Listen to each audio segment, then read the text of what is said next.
Good morning to all of you. My name is R.K. Mishra, and this is my honor and privilege to share the experience of laparoscopy with all of you, renowned surgeons and gynecologists from all over the world. So, we will start the first session, that is introduction of minimal access surgery. In this presentation, we will just discuss the past, present, and the future of minimal access surgery.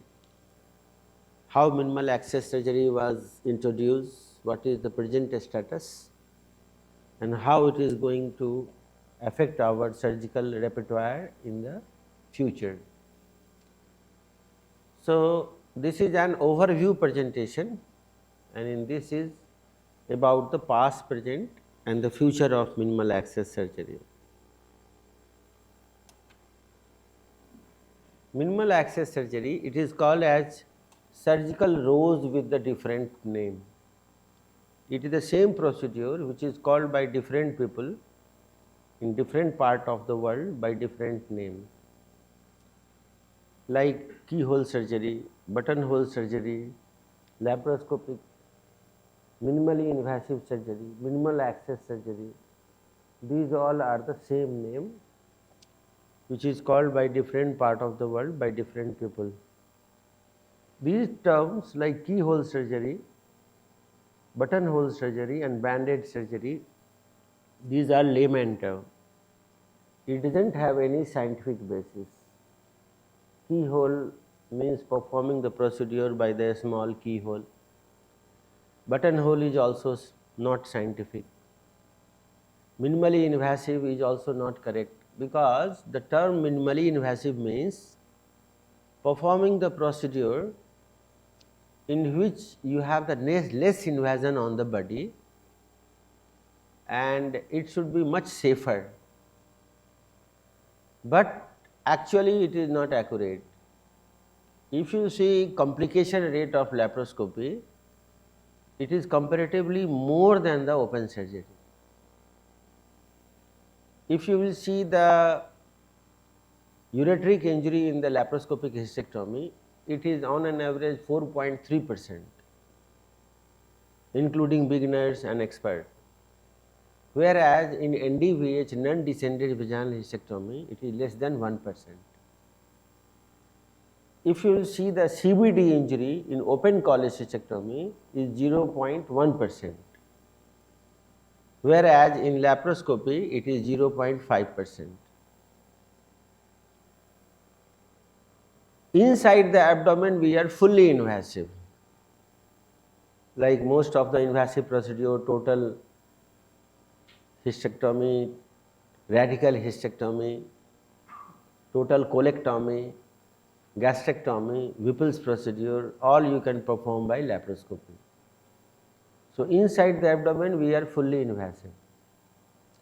Another problem of minimally invasive term is that many procedures other than laparoscopy also may be minimally invasive. It is not specifically talking about laparoscopy, like MIPH, minimally invasive procedure of hemorrhoid. This is not laparoscopy, but minimally invasive. TVT TOT also is minimally invasive. So, it is generalized term. So, better term is minimal access surgery, because our main limitation is access. Access means entry inside the abdomen. This is what we are having the limitation. Because in open surgery, just by giving the verbal command to the assistant who is standing on the opposite side of table, you can get your 50% work done. Your both the hands are inside, your assistant hands are inside. Retractors, as many bowel retractor, bladder retractor you want, you can use. In laparoscopy, this is what we are lacking. So, access means entry, and main limitation is minimum entry, minimum access. So, that is why correct term is minimal access surgery. And this is the reason all over the world, whenever they give master, fellowship, diploma, PhD, then they give in minimal access surgery. However, it is a surgical rose with a different name. Whatever name you give, meaning is same. The sub-branches of minimal access surgery is laparoscopy, thoracoscopy, cystoscopy, hysteroscopy, vitroscopy, axilloscopy, arthroscopy, falloposcopy, retroperitoneoscopy, and much more. This prefix is the organ where we introduce our laparoscope. Lap means belly, abdomen. Thorax, bladder, uterus, vitreous humor, axilla, joints, fallopian tube, and retroperitoneoscopy. These are the different part of the body where we put our telescope, and the name is according to the organ. And this scopy term was coined by Professor Hopkins in 1953. Professor Hopkins was a German physicist. He was not a surgeon. He was physics professor. And his brother was suffering from urethral stricture. For that, every month or alternate month, he was bringing his brother to the urologist, and urologist was doing the urethral dilatation by the metal urethral dilator. Still today, male urethra is very difficult to treat. So in that process of dilatation of urethra, a lot of bleeding was happening. Sometimes false passage was created. So he asked his urologist that why are you doing it blindly? Why not you are doing it with some vision? Then he said that no, there is nothing possible and we cannot look inside the urethra. It is very small tubular structure, not possible. Then he was a physics professor, so he invented this rod lens. Rod lens is basically a prism in which if you will put the light one side, this light by reflection will go to the other end. And 4 mm rod lens he has invented. Next time he went to his urologist, he gave this rod lens.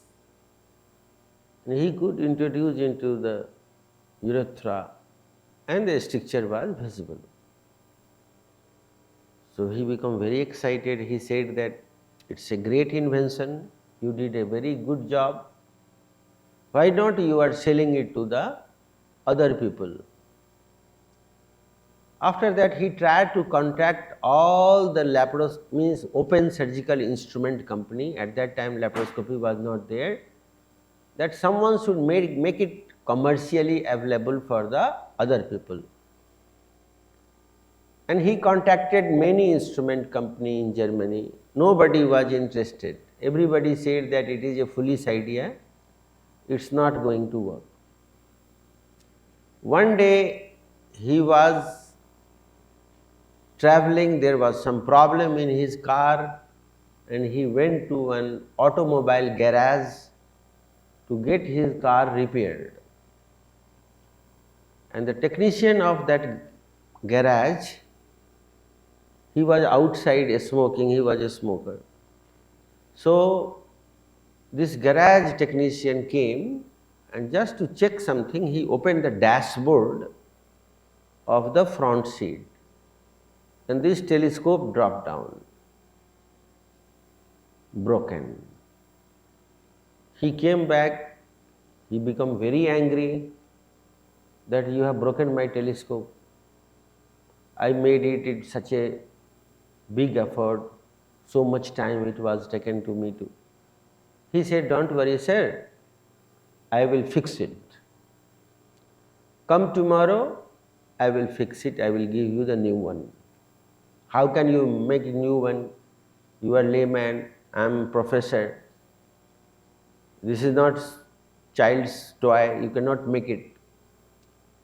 However, next day he came and this telescope was in front of him. In this telescope, which was invented by the Hopkins, was remanufactured by the technician. You can see this is the eyepiece, this is called light post, and these colors are the rod lenses. All the broken rod lenses he has put in a tube, and at the tip there was object lens. This is object lens and this is eyepiece. This is how he has prepared this telescope and given this telescope to the Hopkins. Hopkins was very much surprised that it is excellent, this is what I was looking for. He told this technician that, will you work with me? I want to open a company. He said that, yes, no problem. I am looking for a better break. Both together they established one company in Germany, and name of that technician was Karl Starch. Today also, if you see all the telescope of the stars, over the telescope, name of the Hopkins is written. Any telescope you buy, you will see over the telescope written Hopkins. Just to give honor to the physicist who has invented this telescope. This is how laparoscopy was started, but history of laparoscopy is even before that. First minimal access surgery in the history of medicine was started in 1901, and the person who is starting it, his name was Von Ott. Von Ott was a physician who has used this Lichter's endoscope. This Lichter's endoscope is a crude modification of nasal speculum. The nasal speculum which is used by ENT surgeon to look into the nasal orifices. So he has pointed this nasal speculum, and with the candle light he tried to see inside the abdominal cavity in 1901. Because in 1901 there was no TV, there was no camera, there was no any digital monitor, even fiber optic cables were not there. So with the candle light he tried to look into the abdominal cavity, and there was no name coined by laparoscopy, so it was called cilioscopy. Why cilioscopy? Coelomic cavity has one more, peritoneal cavity has one more name, that is called coelomic cavity. So that's why the name of that process was called cilioscopy. After that it almost stopped, nobody was interested. Later, once John Hopkins had invented this rod lens, then a lot of diagnostic laparoscopy was started by the gynecologist for diagnostic process like tubal patency test, chronic pelvic pain and other procedure. There was one German gynecologist, male German gynecologist, his name was Professor Sem. And Professor Sem one day was doing diagnostic laparoscopy, and he found that patient has the inflamed appendix. And then he took appendix out in 1983 by laparoscopy. So the first general surgical procedure was actually performed by a gynecologist in 1983. After that, surgeon become very ashamed that we are useless, we are not doing anything. 2 years later, Erich Muhe, one German surgeon, has performed the first laparoscopic cholecystectomy. So it is very important to know that first laparoscopic cholecystectomy was the surgery which has revolutionized the minimal access surgery, and the credit of popularizing the laparoscopy goes to laparoscopic cholecystectomy.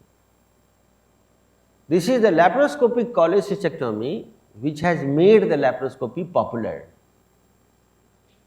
Still today, maximum number of the cases performed by general surgeon all over the world is cholecystectomy.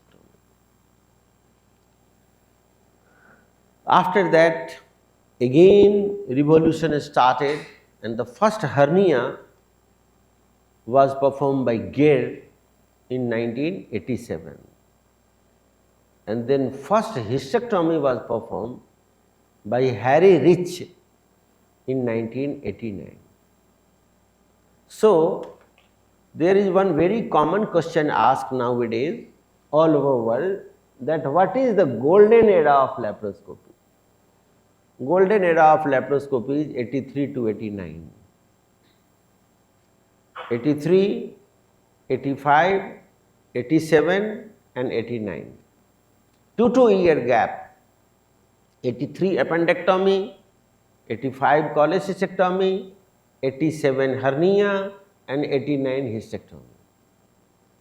And maximum invention in laparoscopy happens in this time period.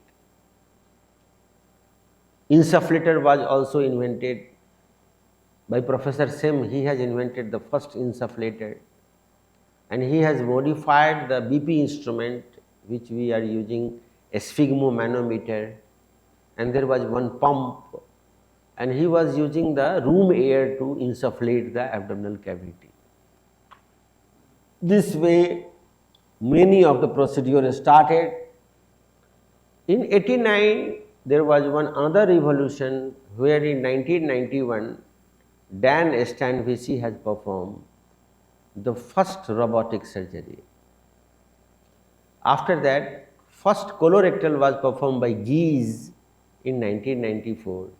First natural orifices transluminal endoscopic surgery in 2001 was done in the Strasbourg, France, and first single incision laparoscopic surgery was performed in 2005 in Turkey, in Izmir. Izmir Pediatric Association of the Turkey, they have first demonstrated single incision laparoscopic surgery. So this is the chronological milestone how laparoscopy was started in 1901, and today it is becoming a reality. In the past it was thought that it is just a luxury, it will not roll up, it will just stop after a few years, but now laparoscopy is almost replacing the open surgery. However, today there is no any surgical specialty left where minimal access surgery is not used. If you are not performing minimal access surgery, that means you are not a surgeon. It doesn't matter what is your specialty. Even the neurosurgeon, if they have to take pituitary tumor out, they go through the nose, they break sella tertia, they go subsphenadal, and they take pituitary tumor out. That is called minimal access subsphenadal pituitary adenectomy. ENT surgeon, they do FES, functional endoscopic sinus surgery. Eye surgeon, if the retina is detached, they go by the corner of the eye, they perforate the eyeball and do vitreoscopy, vitreous humor. They go to the posterior chamber, fix the retina. Orthopedic surgeon already doing arthroscopy. And gynae, urologist and general surgeon, already you know. There is no any single surgical specialty left where minimal access surgery has not been introduced. But most frequently performed minimal access surgeries are only few. In the history of medicine, first general surgical minimal access surgery which became popular was laparoscopic cholecystectomy. And today also, every day 40,000 laparoscopic cholecystectomy is being performed all over the world. 40,000 is a big number, and in developed country approximately 97% of the all cholecystectomy is done by laparoscopy. Second most frequently performed minimal access surgery by general surgeon is appendectomy. Every day 15,000 appendectomy is being performed all over the world. Third most frequently performed minimal access surgery is hernia. Number of the hernia what they do by laparoscopy is still not published, because hernia is a big disease, defect starting from hiatus up to femoral. Almost all the hernia you can repair by laparoscopy, but exact number of each and every hernia is not published. Fourth most frequently performed minimal access surgery by general surgeon is fundoplication. However, fundoplication surgery is less popular in India and less popular in the developing country, but in developed country it is very frequently performed minimal access surgery. The reason being 22% of the population of United States of America, they have GERD because of smoking, alcohol, lifestyle problem. They are suffering from GERD. Nissan has started fundoplication first for the hiatus hernia, but today most frequent indication of the GERD is for the fundoplication. And the fifth most frequently performed procedure is bariatric surgery. 38% of the population of the developed country, now they are morbid obese. And bariatric surgery is the most frequently performed gastrointestinal surgery in United States of America. In journal Nature it is published that by year 2030, approximately 50% of the population of the United States, they will become morbid obese. And the way now the bariatric surgery is being performed, probably it will become the most frequently performed minimal access surgery. Today it is most frequently performed gastrointestinal surgery. Now coming to the gynecologist, most frequently performed gynae surgery all over the world is diagnostic laparoscopy. And you will be surprised that every day 120,000 diagnostic laparoscopy is being performed all over the world, 3 times more than the cholecystectomy. 120,000 diagnostic laparoscopy, it is such a common procedure together with the hysteroscopy that almost all the causes of the infertility of uterine and tubal diseases can be diagnosed by doing diagnostic laparoscopy together with the hysteroscopy. So there is a very common say, very common. What is that said? That my hysteroscope is my stethoscope. This is a very common statement written in almost all the gynecological new hysteroscopic articles. It was first quoted by Dr. Linda Brantley. And you can see my hysteroscopy, my stethoscope, my stethoscopy, my stethoscope, my stethoscope is my stethoscope, your hysteroscope is your stethoscope. So this is your stethoscope. It is your stethoscope. Means for gynecologists, diagnostic laparoscopy and hysteroscopy has that much value as a stethoscope. For any disease of infertility, abnormal uterine bleeding, any growth, they do diagnostic hysteroscopy together with the laparoscopy. From today onward, gynecologists, when you go to ward, instead of a stethoscope, you should carry hysteroscope in your neck, because this is your stethoscope. So this is so common. Second most frequently performed gynae procedure all over world is tubal and ovarian surgery.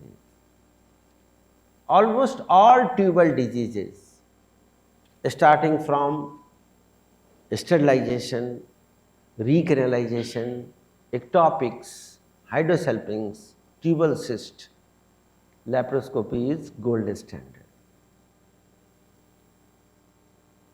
And as far as ovarian is concerned, starting from simple PCOD up to ovarian cancer, laparoscopy is popular choice all over world. However, you must rule out malignancy if you want ovarian cystectomy, because always there is a fear of a spillage, even if you put inside a endovag, and there is a chances of metastasis. If you know that it is a malignancy, then it is not a contraindication, because you will never do ovarian cystectomy, you will do oophorectomy and you will do en bloc dissection. But if you are performing ovarian cystectomy, then all the tumor marker has to be done, and there is a little problem of the metastasis always exists. Third most frequently performed gynae procedure all over world is hysterectomy. It is very interesting to know that 50% of the uterus of the world is alone removed in India, and remaining 50% is whole world. India is the most frequently performing hysterectomy country on this planet. 50%, more than 50%, we remove. Of course, we are highly most populated country of this world, but in spite of that, the incidence of hysterectomy is accepted by our society up to the extent that if you are treating a patient for abnormal uterine bleeding, and suppose for 2 or 3 months she will not get cured, 4th month she herself will tell that I think you should remove my uterus, because my mother also doesn't have uterus and my mother-in-law also has no uterus. So I think it will not work and better to remove it. And then you are removing it out. So this Supreme Court of India is concerned about that. All of you must be knowing, recently they have given one verdict that if you are doing hysterectomy for an age of 30 or around, you must have a consent of 2 gynecologists. Otherwise, you are in trouble and you may have to face medico-legal. Because there are many villages in India in which entire village has no uterus. So this is the problem which is there. I don't know why, but it is reality. Now the 4th most frequently performed procedure in India means all over world is myomectomy. If you see from year 1980 to 2000, Within 20 years, incidence of myoma is quadrupled, 4 times increased. Of course, due to incidental finding, increasing ultrasound, routine ultrasound, most of the myoma may not harm the patient, but myomectomy has increased 4 times more, quadrupled. And in your gynae practice, fourth most frequently performed minimal access surgery will be myomectomy. And fifth most frequently performed minimal access surgery is the all type of pelvic organ prolapse. If it is hysterocele, cystocele, rectocele, wall prolapse, laparoscopy is considered as the gold standard. So these are the most frequently performed minimal access surgery by a gynecologist all over the world. Now, diagnostic laparoscopy, it is called electronic eye inside the abdomen. First diagnostic laparoscopy was performed by Kaling in 1901.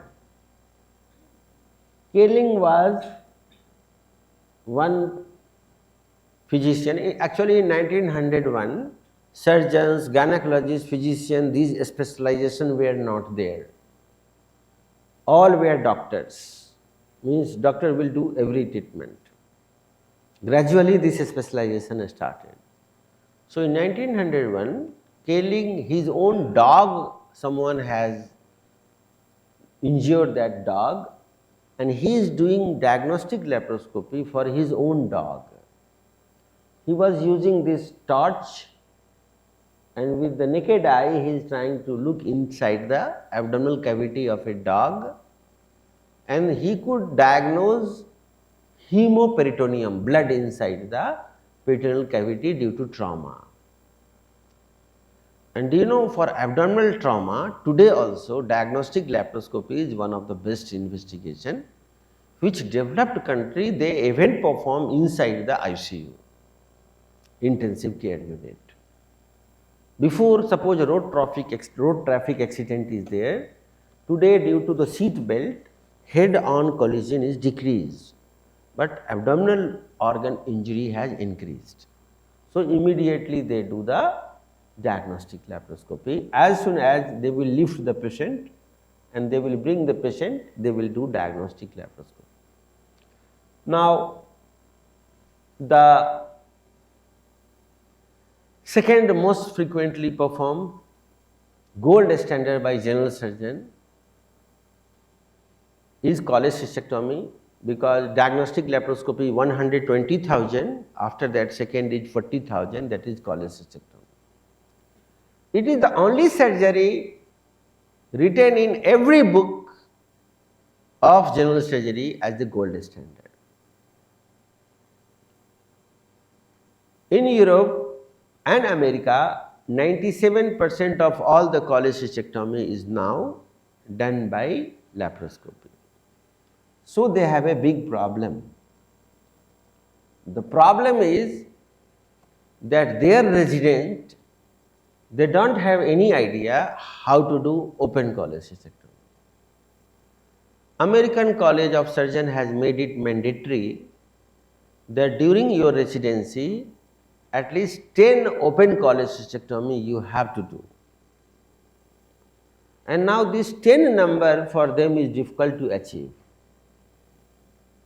because 97% will be done by laparoscopy and 3% which will be performed by open, that also will be performed by professors, because professor has taken this decision to do open because of difficult case like Mirigi syndrome type 2 or totally intrahepatic gallbladder or absent cystic duct, these type of complications. So, if a new budding surgeon has not performed a simple cholecystectomy, professor will not give him the so much complicated cholecystectomy to perform. So he will do himself, and now they are in trouble. So this 10 number is difficult for them. As you might be knowing that we have one institute in Orlando, in Florida. So whenever I go for taking training there, then they request that can I have some chance to operate open cholecystectomy in India? Then we say that we also don't do open. Then they say, how can you don't do open? It's a developing country, must be doing. Then we say, yes, if you are ready to go to some of the remote areas, we can attach you with some of our colleagues to do open surgery. We will take a temporary registration for you with our medical council, and then you can work with them.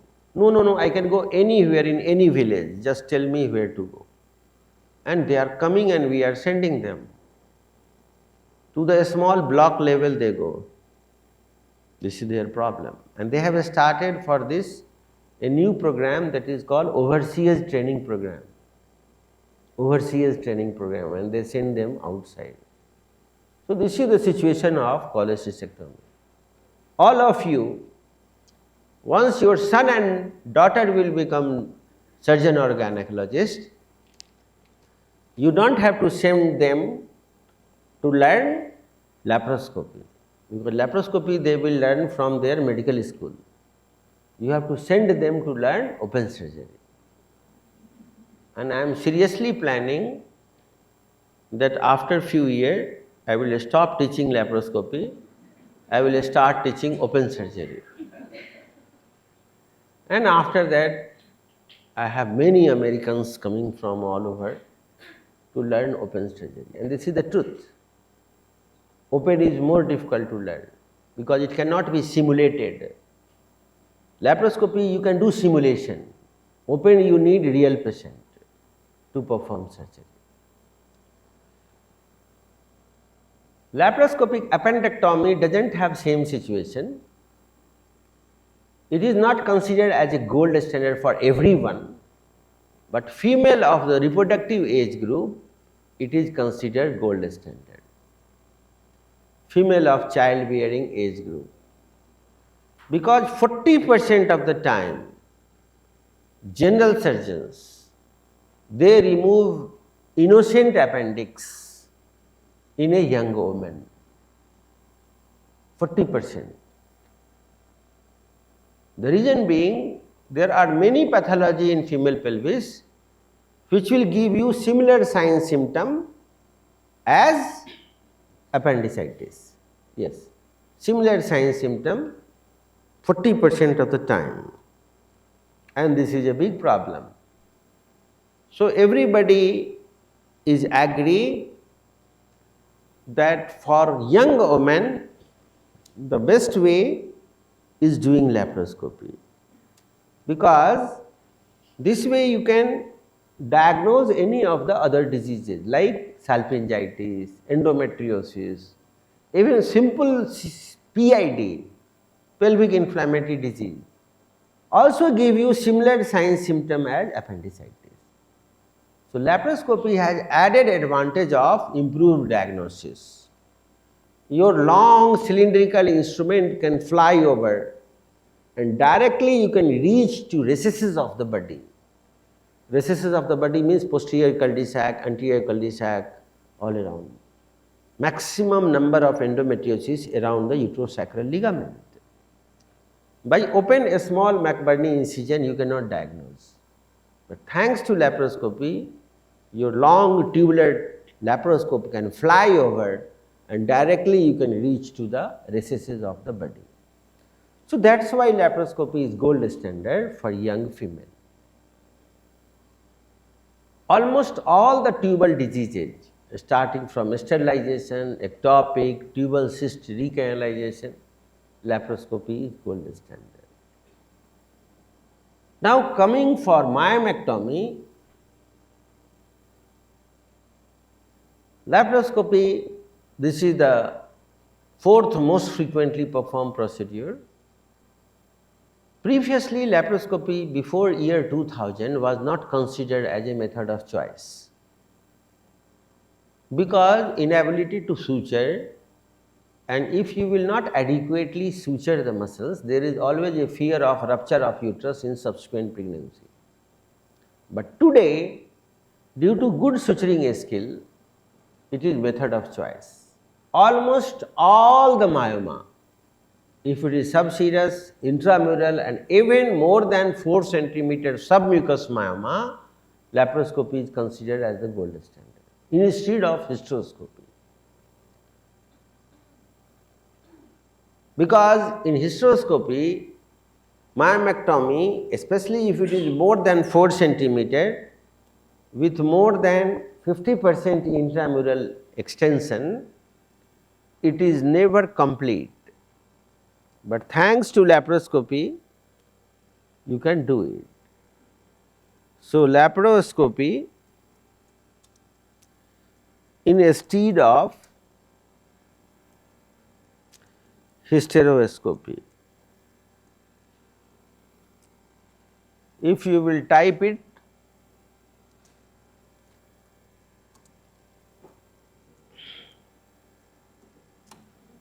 then you will get, internet unfortunately got disconnected because of power interruption. So, it will get, and you will see that it is surprised that it is considered as a gold standard. But if you want to do myomectomy, it is very important that you should have a good suturing skill. That is why it is said that there is no future without suture. If you want to become a good laparoscopic surgeon, then you must be very good in suturing skill. You will say, what is the problem?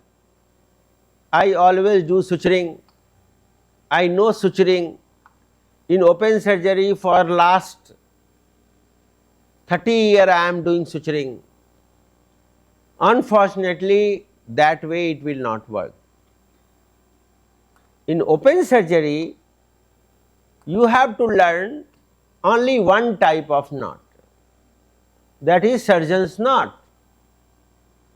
And if you learn only surgeon's knot, throughout the life you can operate. It does not matter what is your specialization, even if you are a surgeon, gynecologist, urologist, cardiac surgeon, it will work. In laparoscopy, you need to learn minimum 12 type of knot. 12 type of knot you need to learn. Then only you can claim that you are a laparoscopic surgeon. The reason being that laparoscopy is not a surgery in reality, it is a surgery over image, it is not a real surgery, it is a virtual surgery, it is a surgery over image. And without learning 12 type of knot, you cannot consider yourself an expert laparoscopic surgeon. Rodder's knot, Milger's knot, tumble square knot, Tay-side knot, Preslet knot, Granny's knot, Western knot, Dundee jamming knot, Aberdeen termination, continuous suturing, these all knots you have to learn. If you don't know how to tie, Dr. Bagchi थोड़ा सा बोलेंगे उसको आ जाएगा, Sadab, can you call him? If you don't know all these type of knot, you cannot perform the minimal access surgery with the confidence. And especially myomectomy, it is must that you should know these type of knots. एक तो ये काम तुम्हारा नहीं कर रहा है, एक तो लाइट ये नहीं काम कर रहा है, एक कैमरा गलत लगाए हुए हो, जल्दी करो अभी पावर ऑफ हो जाएगा यूपीएस का तुरंत. So suppose you are doing myomectomy and suppose cavity is open. If cavity is open, then inner cavity endometrial lining you will suture by the surgeon's knot. After that muscle gap which is there, you have to repair either by the tumble square knot or by the extracorporeal square knot, and the outer serous layer by the Dundee jamming knot, continuous suturing and Aberdeen termination. So, one single surgery 4 knots are required. Either do Dundee jamming, continuous suturing, Aberdeen, or you use baseball suturing for Shirosa, but that will not work for muscle, and if the cavity is open, that will not work for cavity open. However, if you are not a very trained laparoscopic surgeon, anyhow you will repair all together thinking that I am using V-lock, Stratafix, barb suture, and it is done. It is done, but infertility will be there. Asherman will develop, and there is always a fear of rupture of uterus in subsequent pregnancy. So, this is the responsibility of any institute, that it should train you for these all type of knots. And by the end of the 2 and 3 week of this course, you will be expert in all these type of knots. Every day you will learn new knots and you will practice, and at the end you will see that there is a big difference in your skill level once you start learning all these type of knots. Now coming to pediatric surgery, once upon a time it was thought that laparoscopy will not work for pediatric patient because they are too small, they cannot tolerate pneumoperitoneum. But today, even for 1 day old child, laparoscopy is considered as the gold standard. Only precaution you have to take, that volatile anesthetic agent should not be taken. Isoflurane or sevoflurane is the best anesthesia. Propofol should be used for induction, and uncuffed endotracheal tube we have to put. Uncuffed endotracheal tube, because cuffed endotracheal tube will do the paralysis of the vocal cord. Nasogastric tube also is must with the intermittent aspiration, because if there is no cuff in the endotracheal tube, there is a possibility of aspiration pneumonia, because lower esophageal sphincter of the baby is only 6 to 8 millimeter of mercury, and if little bit intra-abdominal CO2 pressure will be high, it can regurgitate and aspirate. And rate of the flow of the CO2 with the Veress needle in pediatric patient is 0.1 liter per minute per year of the age. So, these are the few points you have to consider, and for almost all the pediatric diseases, minimal access surgery today is considered as the gold standard. Now coming to the another pediatric disease, that is ambiguous genitalia. We can see that this is the ambiguous genitalia. This patient looks like a male child, but actually she is a female. So, diagnostic laparoscopy was performed. If you want to put a needle inside, in pediatric, directly you can pierce the needle through the abdominal wall, and after that you will give one incision, take the needle in, and then you can fix the all the bowel, and later once it all the prolapsed ovary and tube, and now you can see it is looking like a male child. So, without laparotomy you can fix the ambiguous genitalia. Next pediatric surgery which is very popular is Hirschsprung disease. Hirschsprung disease is a disease in which there is always a aganglionic distal segment of the colon, and this baby, if immediately this aganglionic segment of colon is not removed, then they get toxic megacolon and there may be death. Thanks to laparoscopy, that even a small child, only you can give 3 port, and by the 3 port you can enter inside the abdomen, and mobilization of the colon is always better by laparoscopy compared to open. And once it is mobilized, you can do pull through, resection and anastomosis. So here a ganglionic segment was pulled through, resection and anastomosis is done. This is just 1 hour after surgery and this is 1 month after surgery. Now coming to another pediatric disease which is very popular by minimal access surgery is esophageal atresia. These poor child, they don't have esophagus in between. This is upper esophagus, this is lower esophagus. And in the middle, there is what? Tracheoesophageal fistula. So if they will not be diagnosed properly, then what happened? That these child, mother will try to feed the milk and milk will go to trachea, there will be choking and death.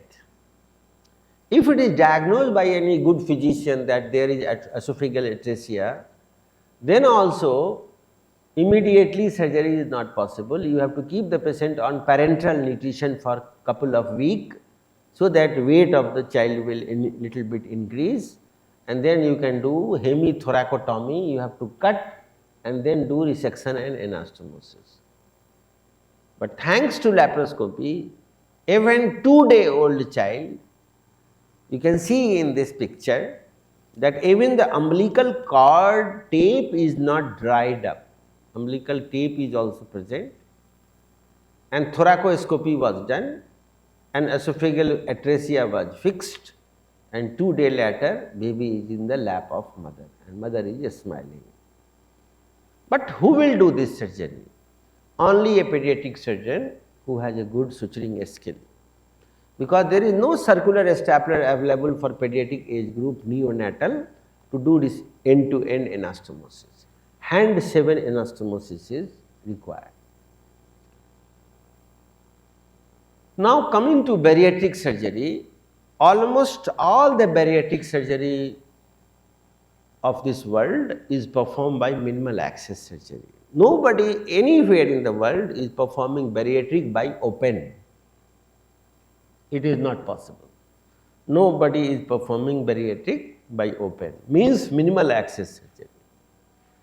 And during this course, we will learn how to do sleeve gastrectomy, how to do mini gastric bypass, and how to do RYGV and sleeve gastrectomy. During diploma period, I will demonstrate you how to perform.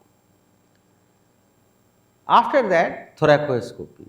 Almost all the thoracoscopy, now minimal access surgery, has been introduced for lobectomy, sympathectomy, thoracic Heller's myotomy, pericardiocentesis, esophageal pull-through surgery.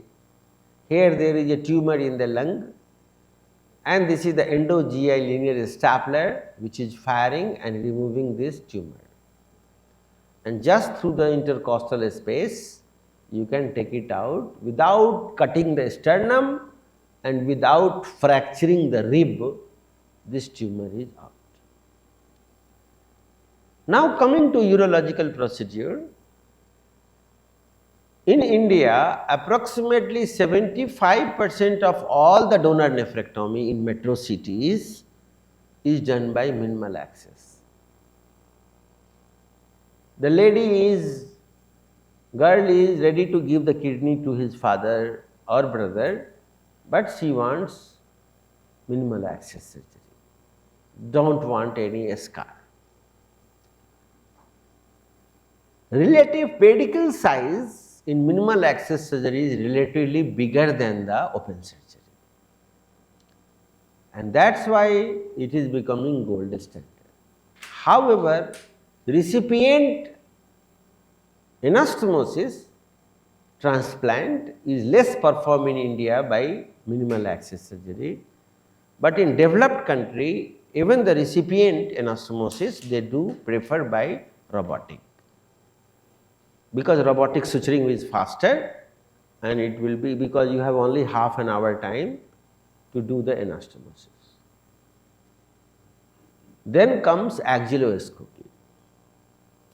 This is one of the most expensive and profitable business in United States of America.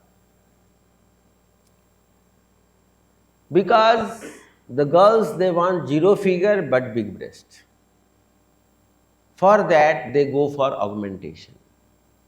In old time, augmentation, how they were doing, there will be sub-mammary incision, and then you have to put a silicone implant. But problem of that silicone implant is that after couple of years, it will sag down, and then it will be separately palpable nodule. That looks very ugly. And a scar is also there, augmentation scar. Now, by minimal access surgery, just by 3 ports, you can enter into axilla. One port will be the mid-axillary line, one port acromion, and one port here. After that, you can put silicone balloon and you can put saline. Nowadays, normal saline is used so that if any accident happen, there will be no abscess, it get absorbed. And you will augment it from the top, not from the bottom.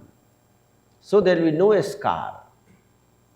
And nobody, even after 10 years, cannot say that it is a natural breast or augmented breast. And it can never sag down, because it is making its own space by the balloon dilatation. It is separating breast tissue from pectoralis major fascia and do the hemostasis because of lateral pressure of the balloon.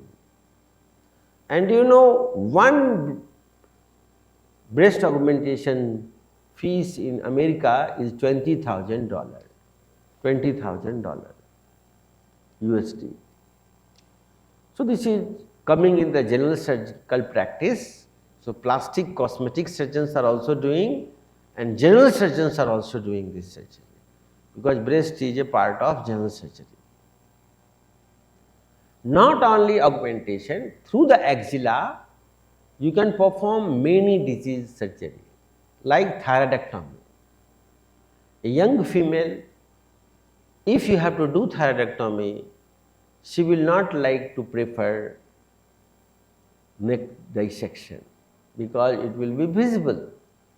So you will put one port over the anterior axillary line, one port subacromion, and one port subareolar. And this is the axilla and the breast approach of the thyroid, in which you can do thyroidectomy without any incision over the neck. This anterior axillary line, you will put the trocar 10 mm for telescope, one for subacromion and another subareolar. After that, you will separate the sternocleidomastoid from platysma, and immediately inferior thyroid vein will be visible. Recurrent laryngeal nerve visibility in minimal access surgery is excellent compared to open surgery. And that's why it is considered nowadays method of choice to do for thyroidectomy. Another advancement of minimal access surgery is hand-assisted laparoscopic surgery. The idea is that at the end of surgery, you have to enlarge the incision to take the tissue out. So if at the end of surgery you have to enlarge the incision, then why not to use this enlarged incision from the beginning of the surgery? Because there are many situations where you cannot use morcellator. Like in colorectal, morcellator cannot be used. Even inside the endo bag, you cannot use morcellator. At the end, you have to enlarge the incision to take the colon out. Either you do colpotomy incision or you do suprapubic incision, but you have to enlarge. In donor nephrectomy, you cannot do morcellation. In cases of tumor of the ovary, you cannot do morcellation. So in those situations, the idea is that at the end, if I have to enlarge, then why not to use this enlarged incision from the beginning?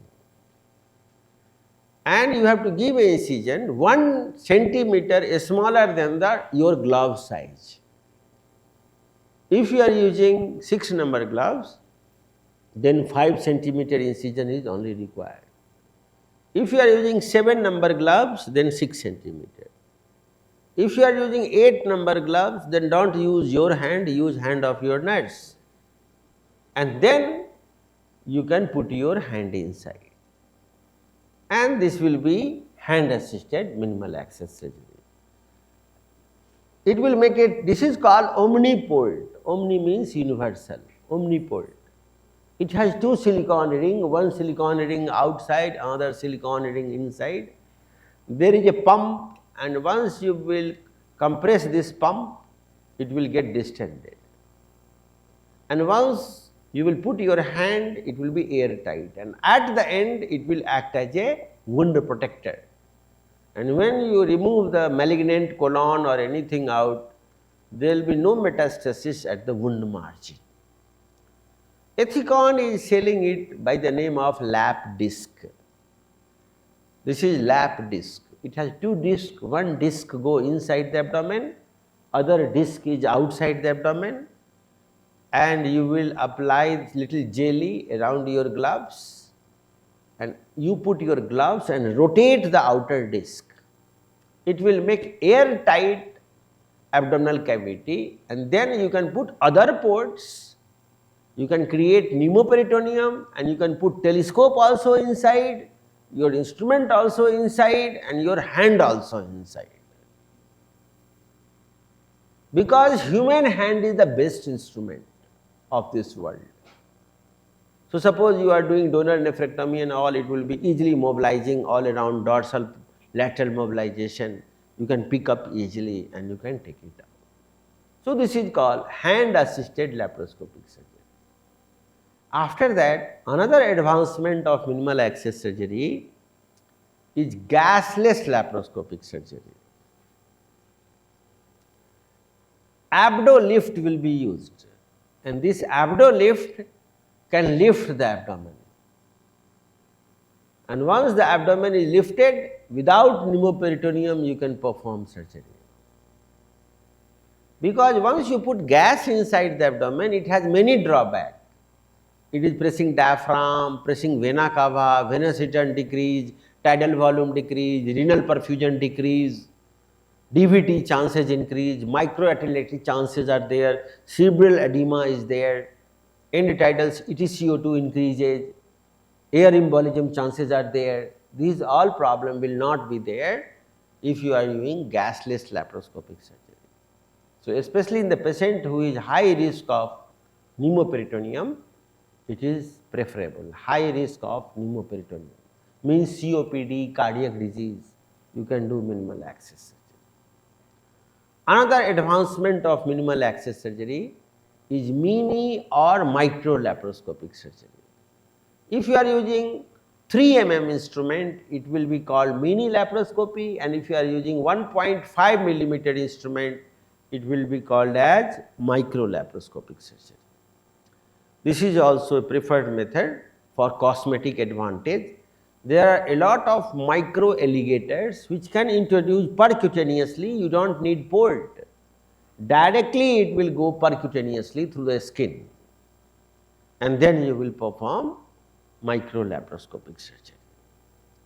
Of course, every instrument cannot be micro, because some harmonic is not micro, but these are micro instruments which you can use to minimize the scar, and no need of any dressing, because it will not leave any scar. After that, you can do single incision laparoscopic surgery, where 120 mm incision will be given, and with this 120 mm, 3 5 mm or 1 10 mm and 2 5 mm can be introduced. Mostly umbilicus is used, And as we know, umbilicus has a great capacity to hide a scar because of confluence nature of skin. And instruments are articulating, means right will articulate for left, left will articulate for right. And you can do single incision laparoscopic surgery. At the end, once you close the port, hidden scar will be there. A scar won't be visible. Nowadays, even single incision robotic surgery is getting popular, because in single incision laparoscopy you have to struggle little bit, ergonomically challenging, but in robot has to struggle, you are sitting, so that is more popular. And all the robotic company of the world, including Da Vinci, Hugo, and MIDS, Titan Surgical, Robodoc, all are making single incision robotic arm now, where you can do single incision robotic surgery. Another advancement of minimal access surgery is MALS. MALS means magnetic assisted laparoscopic surgery.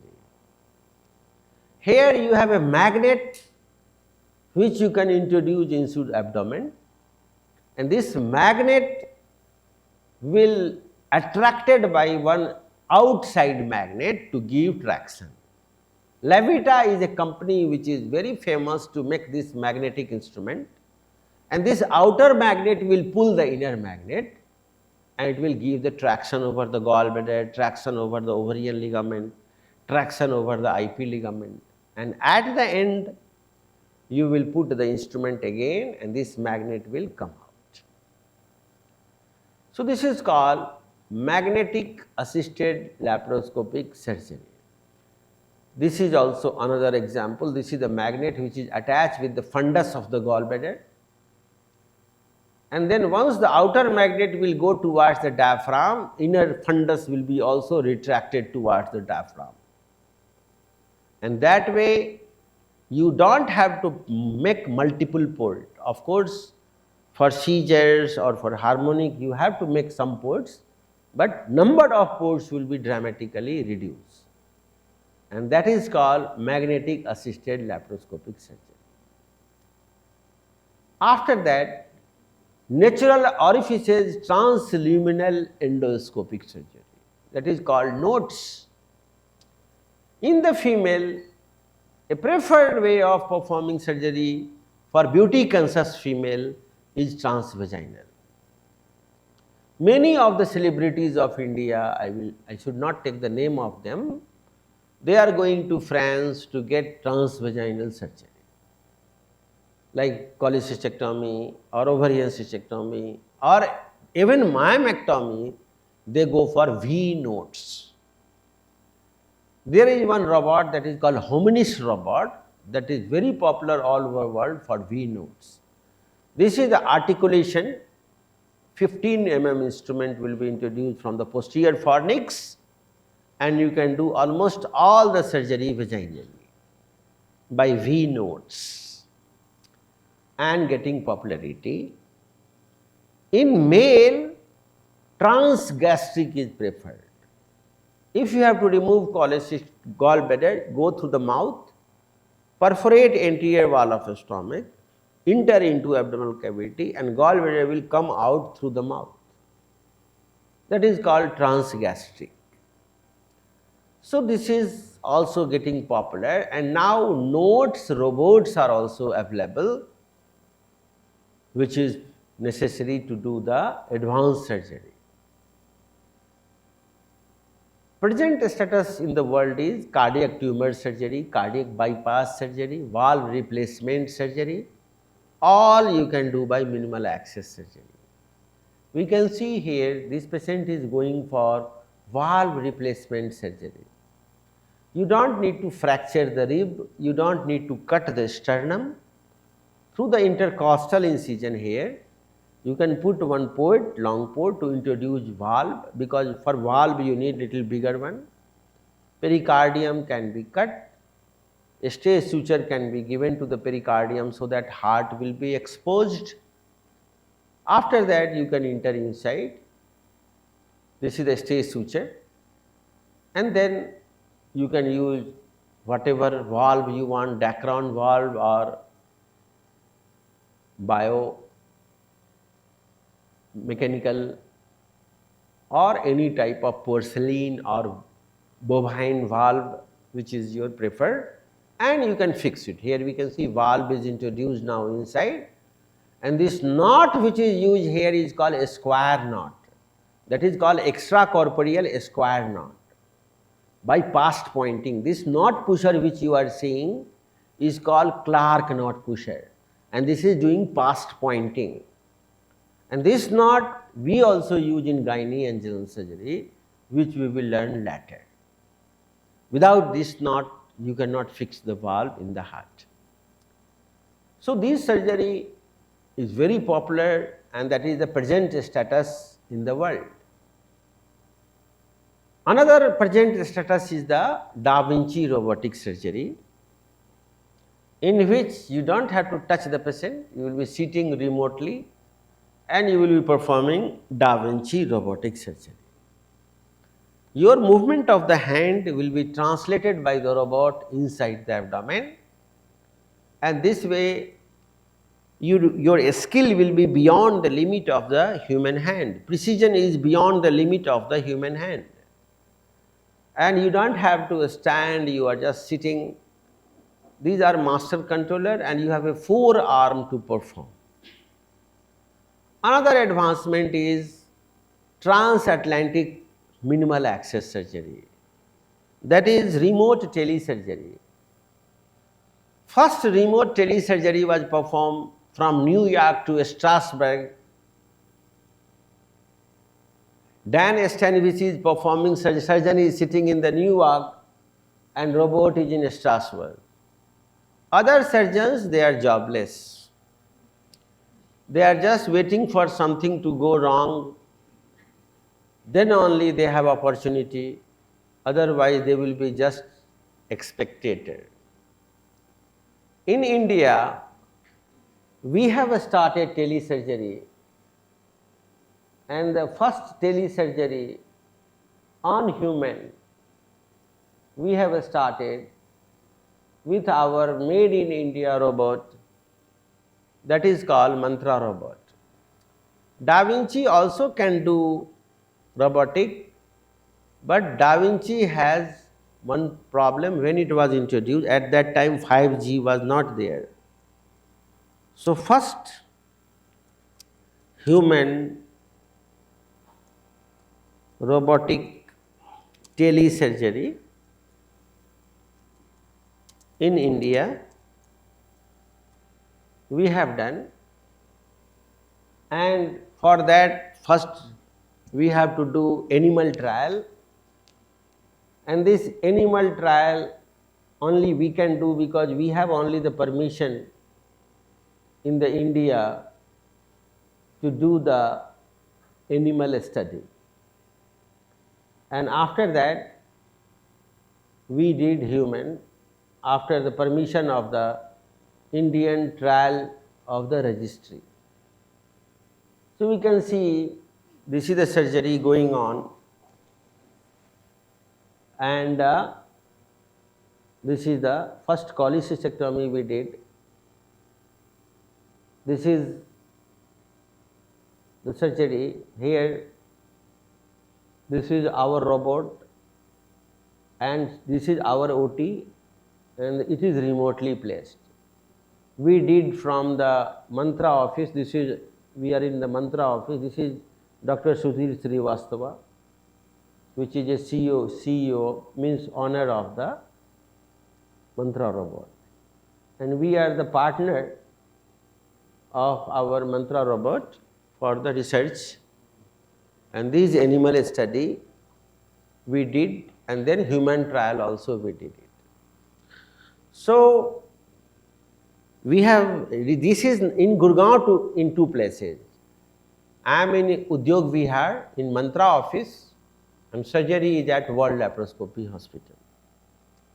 But after that we are planning to do now interstate and intercontinent. So robotic surgery is the another future, where you can do telesurgery. With the 5G, only 137 millisecond is your time lag, and that is possible. Another future of the minimal access surgery is augmented reality. Augmented reality means all of you must have used Oculus glasses. If you wear the Oculus glass, you will not see 3D, you will be inside the 3D. That is called immersive 3D. Immersive 3D. That is also called VR, virtual reality. All of you must have used it, or if you have not used it, your son must have used it. This is called Oculus glasses. This is Oculus, and this is very popular for gamers, because most of the games are, advanced games are coming 3D. These glasses have you used, or if you have not used, your son has used for game. These are Oculus glasses, virtual reality. So what will happen if you will wear this glass, then you will feel that you are inside the virtual reality, and you will look at the top, you will see stars in the sky. This side you will see mountains, this side birds are flying, depending upon the game how it was programmed. Similarly, this virtual reality is now integrated with the robotics. In the present robotic technology, you have to sit somewhere in the console, and then you are performing with the controller, that is called master controller. This master controller will do what? This master controller will do the movement of your hand will be translated inside the abdomen. You have to wear it in your finger, and then you are doing robotic. But now it is free from master controller, and once you will wear those virtual glasses, then you will feel that you are inside the abdomen of the patient. And you will see uterus in front of you, this side left ovary, this side right ovary. Above you will see this is umbilicus, this is the median umbilical ligament, this is the medial umbilical ligament. You will see this side, oh this is spleen, this side, oh this is gallbladder. Down I am walking over the small intestine. And after that, with the hand you will go with the finger and try to catch one fallopian tube. This virtually you will catch it. And this movement of your hand will be translated by robot inside the abdomen. So this technology has already started on the human, and that is called augmented hologram technology. This is not a new technology. This technology is already present in India from long. And first hologram virtual reality was started by our Prime Minister. That Modi hologram, you must have seen when he was the Chief Minister of Gujarat. At that time he has started this. So this is not a real Prime Minister. This is his augmented reality. And he is speaking at one place, and this hologram at 50 places were telecasted. See, this is Sri Narendra Modi addresses public meeting via 3D. So it is 3D hologram technology. If you will go to the, America or Japan in very high-end pub, one night fees is $10,000. They will give you a remote, and you type the name of your favorite celebrity. Maybe the celebrity who is died now, like Michael Jackson. If you want, type it, and after that he will be standing in front of you, and then you talk with him, dance with him, whatever, but you cannot touch him because he is no more. He doesn't exist, only his projected virtual image. So this is virtual minister. Virtually he is talking to everyone. This is virtual 3D. So this virtual 3D is now projected together with our robot, and then this is the real surgery on the animal with the virtual reality. You can see surgeons are not dancing, they are operating. Here we cannot see virtual because this is a 2D screen, but surgeon is seeing 3D. Bones will be visible, artery will look red, vein will look blue, and with the hand he will do like that, robot will translate his movement. See the movement of his hand, his finger. See, he is not dancing, he is operating. This is operation, like this, and it is done. After that, these nurses are also not dancing, they are retracting the uterus. And they do like that, and their movement of the hand, robotic arm will translate inside the abdomen. So this is called virtual augmented reality projection system. And that is a great technology which we have now coming on the human. Animal trial is over, and the future you will do the surgery with the augmented reality. Means augmented means it will be very large. Artery you will see that much thick uterine artery, and you catch it by finger, and the robotic ligature will cook it. So there is also an importance of animal dissection in laparoscopic and robotic surgery, and pig is the ideal model in all the medical school to learn, all the university.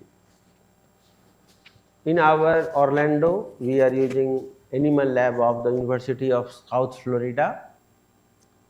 In our institute in Dubai, which I have just came this night, because this month up to 30th was the training there. Tomorrow training was completed in Dubai. We are using University of Sharjah Animal Lab.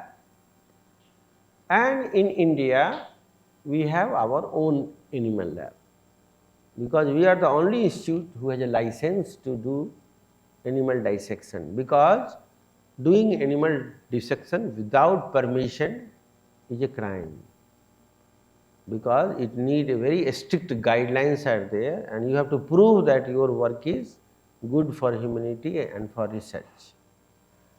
So it need to be given by Government of India. So conclusion is that minimal access surgery is not a luxury. It is a necessity of the new millennium, and this is the surgery of the last person of the community. When laparoscopy was started, it was considered as a surgery for rich people. But today, minimal access surgery is suggest of poorest people,